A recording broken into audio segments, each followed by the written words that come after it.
Hello बच्चों, कैसे हैं आप? कैसे चल रही है आपकी पढ़ाई? आई होप मोल कॉन्सेप्ट का पूरा सीरीज आप देख रहे हैं। कल हमने एम्पेरिकल फार्मूला कैसे निकालना है उसके एक दो सम्स देखे। मैं आज और उसके बारे में विस्तार में बताने वाला हूं। देखिए, हमको किसी भी सब्सटेंस के परसेंटेज कॉम्पोजिशन दिया जाता है। तो पहले तो मैं लिखता हूँ एलिमेंट, उसके बाद लिखते हैं परसेंटेज कॉम्पोजिशन सेकेंड टेबल में। देखिए, एलिमेंट क्या है? कार्बन है, हाइड्रोजन है और ऑक्सीजन है। अच्छा, कार्बन का परसेंटेज कॉम्पोजिशन है 54.54%, हाइड्रोजन का है 9.09% और ऑक्सीजन का है 36.36%। टेबल में जो आगे लिखना है वो है एटॉमिक मास। देखिए, एटॉमिक मास जो होता है कार्बन का कितना है? 12, हाइड्रोजन का तो एक ही है और ऑक्सीजन का 16 होता है। समझ में आया है? तीसरा कॉलम ये होगा। पहला कॉलम एलिमेंट, दूसरा परसेंटेज कॉम्पोजिशन, तीसरा एटॉमिक मास, चौथा होता है एटॉमिक रेशियो। एटॉमिक रेशियो में हम लोग क्या करते हैं कि इन दोनों को डिवाइड मारते हैं। जैसे 54.54 डिवाइड बाय 12, इन दोनों को डिवाइड मारते हैं। समझ में आ रहा है? सो 12 1 जा 12 4 जा 48, 12 4 जा 48, 6 बचेगा, 12 5 जा 60, 12 5 जा 60 और 12 4 जा 48। तो ये लगभग 4.5 के आसपास आता है। समझ में आ रहा है? अच्छा, हाइड्रोजन का करें तो 9.09 डिवाइड बाय 1 ही होगा, तो ये लगभग 9 आएगा। राउंड फिगर मासेस लिख सकते हैं। फिर नेक्स्ट आता है 36.36 अपॉन 16। तो आपको पता होगा 16 1 जा 16 2 जा 32, 16 2 जा 32 होगा। कितना बचेगा? लगभग 4 बचेगा ना। हाँ, तो 16 2 जा 32 आएगा फिर से, और 32 में से 11 यानी लगभग 16 5 जा नहीं 96 आएगा। 2.26, लगभग 2.26 2.27 आएगा। समझ में आ रहा है? तो मैंने क्या किया, एटॉमिक रेशियो में इन दोनों को डिवाइड किया, इन दोनों को डिवाइड किया, इन दोनों को डिवाइड किया। उसके बाद आता है सिंपलेस्ट रेशियो। सिंपलेस्ट रेशियो में क्या करना है, इन तीनों में से मिनिमम कौन है? 2.26 मिनिमम है, 2.26 मिनिमम है, सबको उससे डिवाइड करना है। 4.5 डिवाइड बाय 2.26 यानी 2.25 यानी ये 2 आ जाएगा लगभग। 9 डिवाइड बाय 2.25 यानी लगभग ये 4 आ जाएगा, और ये 2.25 डिवाइड बाय 2.25, इसको भी अपने आप से डिवाइड करना पड़ेगा, ये लगभग 1 आएगा। राउंड फिगर लेना है तो रेशियो क्या आएगा? कार्बन, हाइड्रोजन और ऑक्सीजन का रेशियो आया 2:4:1। समझ में आया? तो एम्पेरिकल फॉर्मूला क्या लिखा जाएगा? Carbon 2, hydrogen 4, oxygen 1। ठीक है, 1 नहीं भी लिखे तो चलता है। कार्बन 2, हाइड्रोजन 4, ऑक्सीजन 1, ये तो एम्पेरिकल फॉर्मूला हो गया। पर मुझे मॉलिक्यूलर फॉर्मूला भी बोला है। मॉलिक्यूलर फॉर्मूला के लिए ये तो सिंपलेस्ट रेशियो है ना, हमको n निकालना पड़ता है। n क्या होता है? वो होता है मॉलिक्यूलर वेट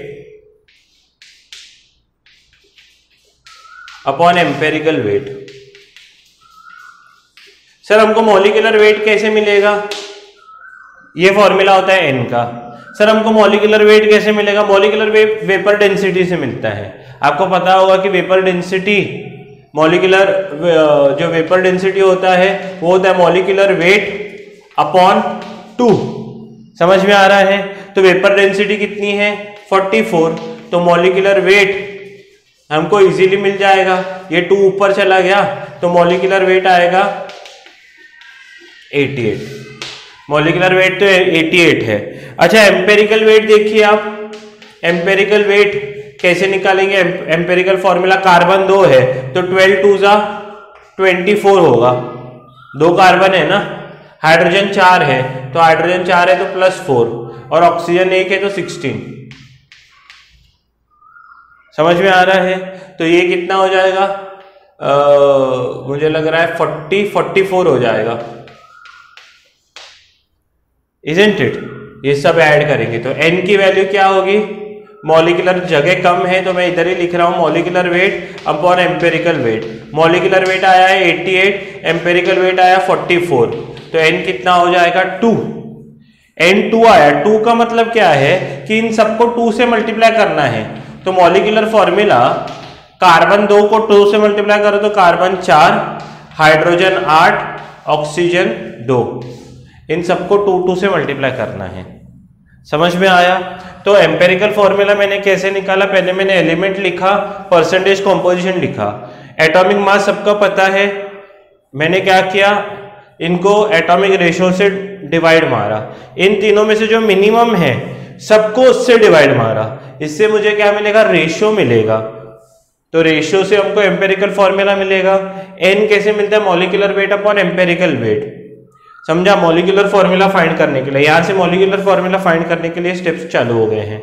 तो वेपर डेंसिटी क्या होता है? Molecular weight upon 2। तो मॉलिक्यूलर वेट हमको इससे पता चल जाएगा। मॉलिक्यूलर वेट पता चल गया तो एम्पेरिकल वेट आपको पता है कि इसका क्या करना है? कार्बन 2 था इसलिए 24, हाइड्रोजन 1 था 1 × 4 यानी 4, ऑक्सीजन 16। तो इससे n मिल गया। n मिलने के बाद एम्पेरिकल फॉर्मूला को उससे मल्टीप्लाई करोगे तो मॉलिक्यूलर फॉर्मूला मिल जाता है। समझ में आया? तो ये एक सिंपल चीज है जो हमको पता होनी चाहिए। अब स्क्रीन पॉज करके लिख लें पूरा। देखिए यहाँ पर और एक सम है, यहाँ पर दिया है वेपर डेंसिटी 45 है, सब्सटेंस में क्या है? हाइड्रोजन है, ऑक्सीजन है, रिमेनिंग कार्बन है। तो कार्बन का परसेंटेज नहीं दिया गया तो कार्बन का परसेंटेज निकालना पड़ेगा। परसेंटेज ऑफ कार्बन निकालते हैं तो 100 माइनस ये दोनों करने पड़ेंगे 2.22 प्लस 71.19। तो अगर मैं ये दोनों क्या करूं? ऐड करूं तो 2.22 70 पॉइंट के नीचे पॉइंट आएगा तो ये 1, ये 4, ये 3, ये 73.41 होगा। तो माइनस करेंगे 73.41 तो 100.00 माइनस 73.41 करेंगे तो ये क्या होगा? ये 9, ये 5, ये कितना होगा? 6, ये 2, तो 26.59% होगा। 26.59% होगा किसका? कार्बन का। उसके बाद नेक्स्ट है एलिमेंट, परसेंटेज कॉम्पोजिशन। उसके बाद है एटॉमिक मास, फिर है एटॉमिक रेशो, फिर है सिंपलेस्ट रेशो। क्या यही आता है टेबल में? अभी थोड़ा सा छोटा लिखेंगे। पहला क्या है? हाइड्रोजन। हाइड्रोजन का तो 2.22 है, समझ में आ रहा है। उसके बाद नेक्स्ट है ऑक्सीजन। ऑक्सीजन का कितना है? 71.19% दिया गया है, सही है। उसके बाद नेक्स्ट है फाइनली कार्बन। कार्बन का कितना है? 26.59। तो एटॉमिक मास हाइड्रोजन का 1 है, ऑक्सीजन का 16 है और कार्बन का 12 है, इजंट इट? तीनों को डिवाइड कीजिए तो 2.22 डिवाइड बाय 1 तो 2.22, तो ये कितना है? 71.19 डिवाइड बाय 16, 16 4 जा 64 होगा। समझ में आ रहा है? 16 4 जा 64 होगा। 64 में से 7 फिर क्या होगा? 16 4 जा 64 हो जाएगा, बराबर है ना। फिर से क्या हो जाएगा? ये 4.44 लगभग आएगा, ठीक है। और इसके बाद 26.59 है डिवाइड बाय 12, तो ये क्या होगा 12 2 ज़ा 24, ठीक है 2 बचा, फिर से 12 2 ज़ा 24 हो जाएगा, तो लगभग ये 2.22 ये भी हो जाएगा। ठीक है, आप सीधा अगर जैसे ही नंबर दिखते जाए आप उसके हिसाब से यानी राउंड ऑफ करते लिख सकते हो कि हम डिवाइड कैसे कर सकते हैं। अभी यहाँ पर 2.22 मिनिमम है, तो 2.22 डिवाइड बाय 2.22 मिनिमम से डिवाइड करेंगे, 4.44 डिवाइड बाय 2.22 ये 2 होगा। समझ में आ रहा है? इन तीनों में से जो भी मिनिमम है सिंपलेस्ट रेशियो में क्या करना है, इसको उसके साथ, इसको मिनिमम क्वांटिटी के साथ, इसको मिनिमम क्वांटिटी के साथ, इसको मिनिमम क्वांटिटी के साथ डिवाइड आपको मारना ही है। तो रेशियो क्या बैठता है, रेशियो बैठा है 1:2:1, रेशियो बैठा है 1:2:1। अच्छा, एम्पेरिकल फॉर्मूला क्या बनेगा अभी, 1 क्या है हाइड्रोजन, ऑक्सीजन 2 है और कार्बन 1 है, तो कार्बन 1 हाइड्रोजन 2 ऑक्सीजन 1। ठीक है, दिस इज एम्पेरिकल फॉर्मूला। ठीक है, पर हमको क्या फाइंड करना है, एन मॉलिक्यूलर फॉर्मूला के लिए, मॉलिक्यूलर यहां से आगे है, मॉलिक्यूलर फॉर्मूला के लिए क्या है, molecular weight upon empirical weight. Step समझिए एक एक करके, समझा। मॉलिक्यूलर वेट के लिए वेपर डेंसिटी दी जाएगी, तो मॉलिक्यूलर वेट क्या होता है, it is vapour density into 2, समझ में आया। तो ये होगा 45 इंटू 2 यानी 90। एम्पेरिकल वेट, एम्पेरिकल वेट कैसे निकालेंगे, कार्बन 1 है यानी 12, हाइड्रोजन 2 है यानी 2, ऑक्सीजन 16 है यानी एम्पेरिकल वेट होगा 30।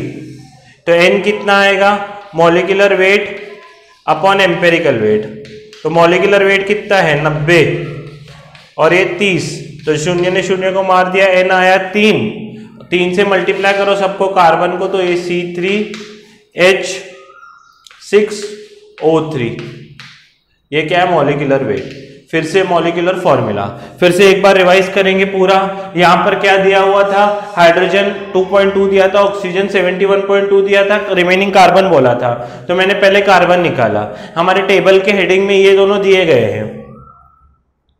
ठीक है, एलिमेंट और परसेंटेज कॉम्पोजिशन, एलिमेंट और परसेंटेज कॉम्पोजिशन के बाद एटॉमिक मास, हाइड्रोजन का 1 है, ऑक्सीजन को 16 है, कार्बन का 12, इन दोनों को डिवाइड मारना है इधर एटॉमिक रेशियो में, एटॉमिक रेशियो मिल जाएगा।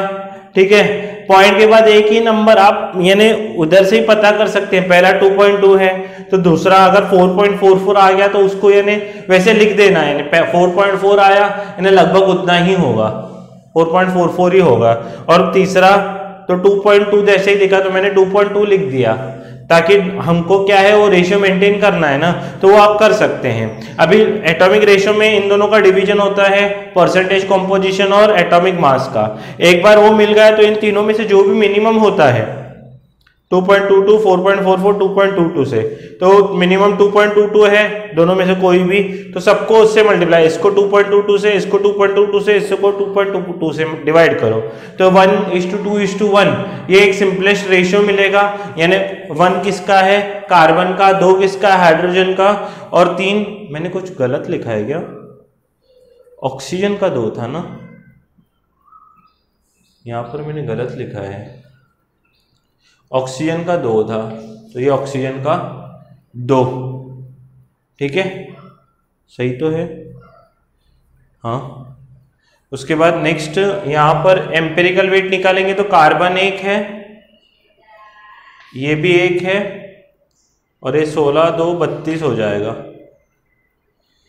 बराबर है ना, 32 और 12 44 से 45 आएगा, तो ये 2 आएगा, डिवाइड बाय 45 करेंगे तो 45 बन, ये गलत हो गया है थोड़ा सा, यहाँ पर मैंने लिखते समय कार्बन, देखिए इसलिए चेक करना जरूरी, कार्बन 1 है, ऑक्सीजन 2 है, हाइड्रोजन 1 है, तो 2 से मल्टीप्लाई करेंगे तो जो मॉलिक्यूलर फॉर्मूला होगा फाइनली,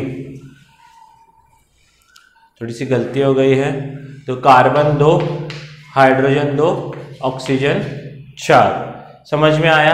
तो इस तरह से हम लोगों को क्या करना है, एम्पेरिकल फॉर्मूला और फिर मॉलिक्यूलर फॉर्मूला निकालने आना चाहिए।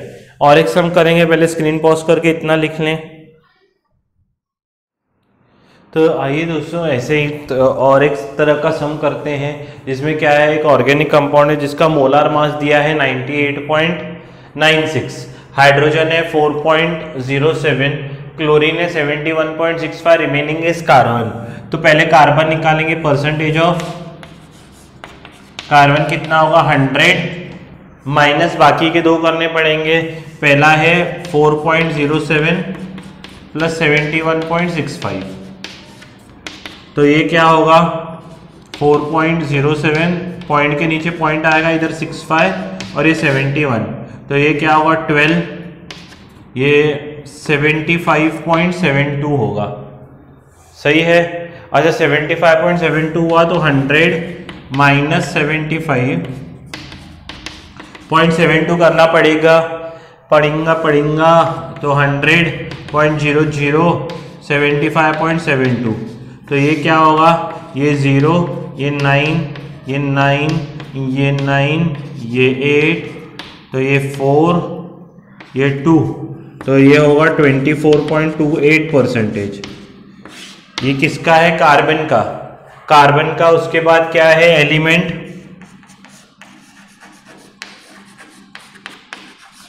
परसेंटेज कंपोजिशन, उसके बाद एटॉमिक मास, एटॉमिक रेशियो, और लास्ट में होता है सिंपलेस्ट रेशियो, अगर आपको याद हो तो पहला एलिमेंट कौन है, हाइड्रोजन है, उसका कितना है 4.07, एटॉमिक मास 1 है। दूसरा है क्लोरीन, क्लोरीन में कितना होता है 71.65 और इसका मास होता है 35.5। समझ में आ रहा है? देखिए अभी कैसे करूँगा मैं, कार्बन है ये 24.28, मास है 12। देखिए अभी एटॉमिक मास में हम लोग 4.07 डिवाइड बाय 1 करेंगे तो 4.07 आएगा, तो यानी लगभग 4, ऐसे ही डिवाइड करते हैं। तो 35.5 है डिवाइड बाय 12, सॉरी 71.65 है डिवाइड बाय 35.5। तो अगर आप ध्यान देंगे तो 35.5 2 सा 71 होगा, तो ये लगभग 2 है। ऐसे ही डिवाइड करते हैं अप्रोक्सीमेट लेके, ठीक है। और ये 24.28 है डिवाइड बाय 12 है, यानी 12 2 सा 24, तो ये भी लगभग 2 है। यानी ये 4 है हाइड्रोजन, ये 2 है और ये भी 2 है। तो मिनिमम 2 था, तो सिंपलेस्ट रेशियो में से जो भी मिनिमम होगा तो 4 डिवाइड बाय 2 2, 2 डिवाइड बाय 2 यानी 1, 2 डिवाइड बाय 2 यानी 1। तो जो सिंपलेस्ट रेशियो होगा हाइड्रोजन, क्लोरीन और कार्बन का, वो 2:1:1 होने वाला है। तो रेशियो क्या होगा, रेशियो होगा 2:1:1, इजंट इट। उसके बाद जो एम्पेरिकल फॉर्मूला निकलेगा, एम्पेरिकल फॉर्मूला के लिए कार्बन कितना है 1 है, हाइड्रोजन 2 है, क्लोरीन 1 है। Carbon 1, hydrogen 2, chlorine 1। समझ में आ रहा है? समझा? ये डिवीजन समझा, ये अप्रोक्सीमेट करना है, एकदम परफेक्ट डिवीजन नहीं करना, समझा? तो एकदम अप्रोक्सीमेट करेंगे तो हमको फटाफट आंसर्स आ जाते हैं, नहीं तो एग्जाम में बच्चे करते बैठते हैं डिवीजन, बहुत सारा टाइम वेस्ट करते हैं। अच्छा n क्या होगा, molecular weight upon empirical weight. तो मॉलिक्यूलर वेट के लिए तो मोलार वेट हमको दिया है 98.96। अच्छा एम्पेरिकल मास या एम्पेरिकल वेट निकालने के लिए कार्बन 1 है यानी 12, हाइड्रोजन 2 है यानी ये क्या होगा 1 2 सा 2 और क्लोरीन कितना है 35.5। तो ये लगभग मुझे लग रहा है 12 + 2 14, तो ये 49.5 आएगा, लगभग 49.5 आएगा एम्पेरिकल मास। तो n कैसे निकालेंगे, n निकालेंगे मॉलिक्यूलर मास अपॉन एम्पेरिकल मास। मॉलिक्यूलर मास कितना है, लगभग 98.96 है, और ये 49.5 है, तो ये 98.96 यानी लगभग 99, और ये 49.5 है। सबको राउंड अबाउट करते जाना है, तो ये 2 जा हो जाएगा, n 2 जा हो गया। तो मॉलिक्यूलर फॉर्मूला के लिए हम लोग क्या करेंगे, 2 से मल्टीप्लाई करेंगे, यानी carbon 2, hydrogen 4, chlorine 2, that is a molecular formula. Got my point? तो स्क्रीन पॉज करके लिख लें पूरा एक बार, तो आपको समझ में आएगा। तो यहाँ पर देखिए कि कार्बन है कंटेन्स 4.8 ग्राम, हाइड्रोकार्बन कंटेन्स 4.8 पर gram of hydrogen, calculate gram atom of each. तो यहाँ पर कार्बन का ऑलरेडी एलिमेंट कार्बन है, ऑलरेडी उसका जो मास है, यानी परसेंटेज कॉम्पोजिशन नहीं दिया, उसका मास दिया है। पर ग्राम ऑफ हाइड्रोजन यानी हाइड्रोजन 1 है, उसका मास दिया है। तो ग्राम एटम ऑफ ईच यानी क्या, इसका एटॉमिक रेशियो ही निकालना है। तो एटॉमिक रेशियो के लिए एटॉमिक मास लगेगा पहला, तो एटॉमिक मास ये 12 इसका 1 है, समझ में आ रहा है। तो एटॉमिक रेशियो यानी ही ग्राम एटम ऑफ ईच, तो ये क्या होगा 4.8 डिवाइड बाय 12 यानी 0.4 होगा, इसका 1 डिवाइड बाय 1, ये दोनों डिवाइड होंगे ना। यहाँ परसेंटेज कॉम्पोजिशन की जगह सिर्फ मास दिया है, तो डिवाइड तो उससे ही होगा एटॉमिक रेशियो, और इसको ही बोलते हैं ग्राम एटम ऑफ ईच। यानी कार्बन का ग्राम एटम कितना हुआ 0.4 और हाइड्रोजन का कितना हुआ 1। उसके बाद एम्पेरिकल फॉर्मूला बोला है, एम्पेरिकल फॉर्मूला के लिए पहले सिंपलेस्ट रेशियो निकालना पड़ेगा। सिंपलेस्ट रेशियो कैसे निकालते हैं, इन दोनों में से मिनिमम कौन है, 0.4 और 1 में से डेफिनेटली 0.4 छोटा है, तो ये होगा 0.4 डिवाइड बाय 0.4 यानी 1, और ये होगा 1 डिवाइड बाय 0.4, तो 1 डिवाइड बाय 0.4 यानी लगभग ये कितना होगा, मान लीजिए 10/4 होगा, यानी 2.5 होता है। ये लगभग क्या होगा 2.5 होगा, समझ में आ रहा है 2.5 होगा। तो एम्पेरिकल फॉर्मूला जो हम लिखेंगे वो ऐसे ही लिखेंगे, क्या है, कार्बन जब 1 है, हाइड्रोजन 2.5 है, पर हाइड्रोजन ऐसे 2.5 हो सकता है क्या, नहीं, तो इसको हमको क्या करना पड़ेगा, मल्टीप्लाई करना पड़ेगा। तो 2 से मल्टीप्लाई करो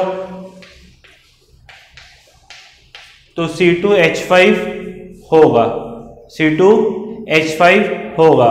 और ये क्या दिया है, मॉलिक्यूलर फॉर्मूला है, वेपर डेंसिटी इज 29, तो वेपर डेंसिटी 29 है, तो मॉलिक्यूलर मास क्या होता है, it is nothing but vapour density into 2 यानी 29 इंटू 2 यानी 58, यानी क्या होगा 58।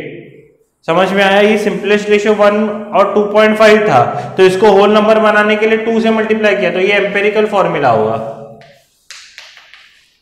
अभी मॉलिक्यूलर फॉर्मूला के लिए मॉलिक्यूलर मास निकाला, वेपर डेंसिटी इंटू 2, एम्पेरिकल मास कैसे निकालेंगे, एम्पेरिकल मास निकालने के लिए 12 इंटू 2 प्लस 1 इंटू 5 यानी ये होगा 24 प्लस 5 यानी 29, ये एम्पेरिकल मास है, समझ में आ रहा है। तो n कैसे लिखा जाएगा, मॉलिक्यूलर मास अपॉन एम्पेरिकल मास, तो मॉलिक्यूलर मास 58 है डिवाइड बाय 29 यानी 2,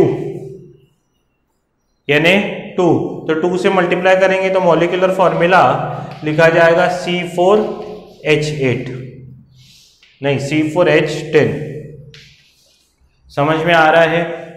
इसको भी 2 से मल्टीप्लाई करेंगे तो C4H10 लिखा जाएगा। और ये सम है 14 जो आप कर सकते हैं, थोड़ा सा अलग टाइप है पर बेसिक्स सेम ही है, आप स्क्रीन पॉज करके कर सकते हैं।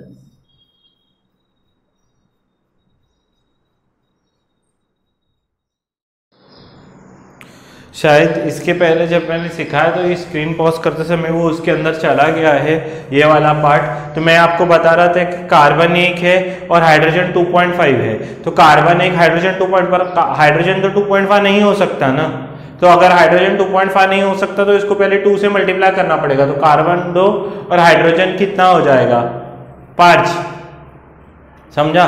तो एम्पेरिकल फॉर्मूला ऐसे होना चाहिए कि सिंपलेस्ट रेशियो जो है वो फ्रैक्शन में नहीं आए, होल नंबर में आए। तो 2a और 5 होगा रेशियो। उसके बाद मॉलिक्यूलर मास कैसे निकालना है, एम्पेरिकल मास कैसे निकालना है वो तो पता ही है। वेपर डेंसिटी का फॉर्मूला क्या होता है, वो होता है मॉलिक्यूलर मास डिवाइड बाय 2। तो ये 2 ही ऊपर गया है तो मॉलिक्यूलर मास हमको मिल जाता है। समझ में आया?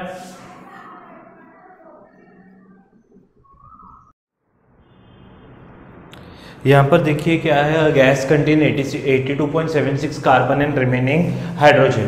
तो यहाँ पर कार्बन दिया है 82.76 एंड हाइड्रोजन बाकी का है। तो हाइड्रोजन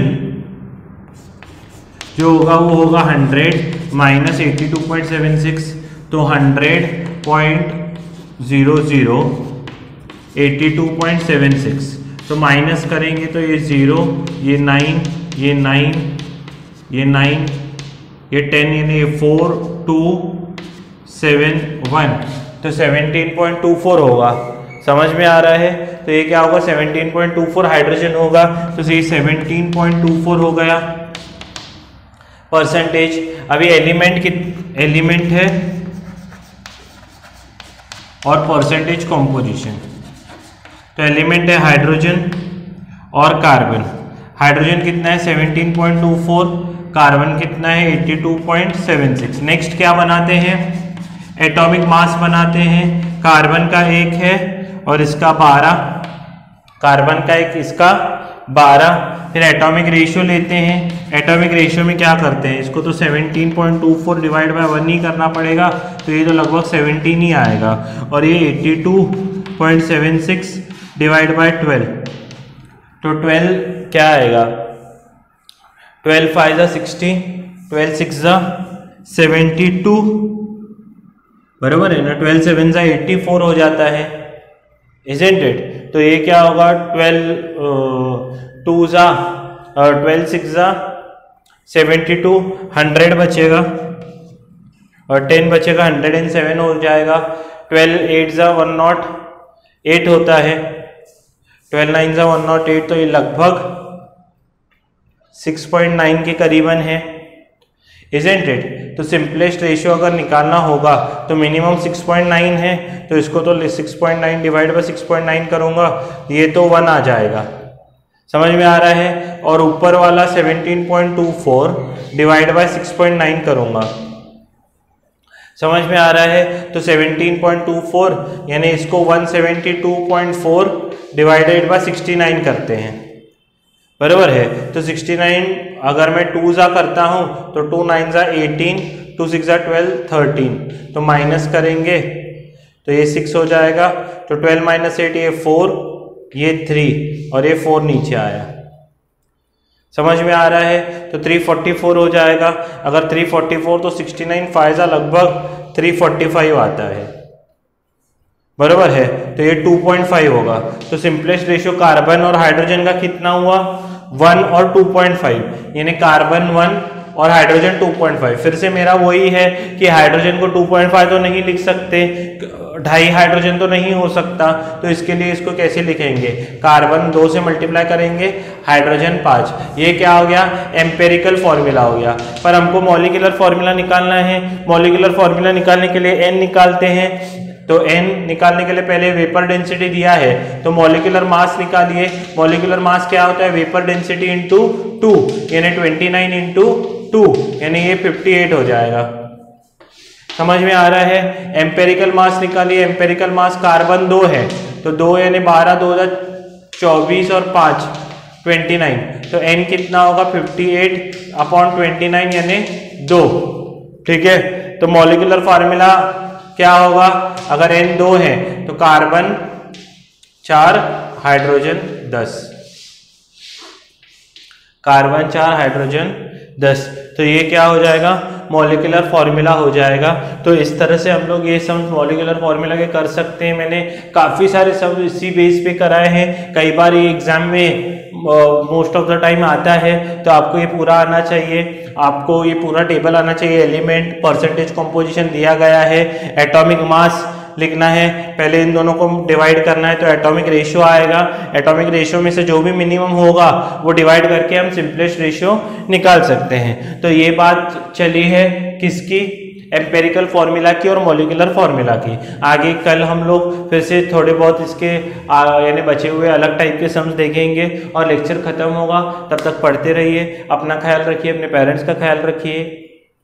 जय हिंद। वीडियो पसंद आया तो लाइक ज़रूर मार दीजिए ना, ज़रूर मार दीजिए, मार देना। ओके।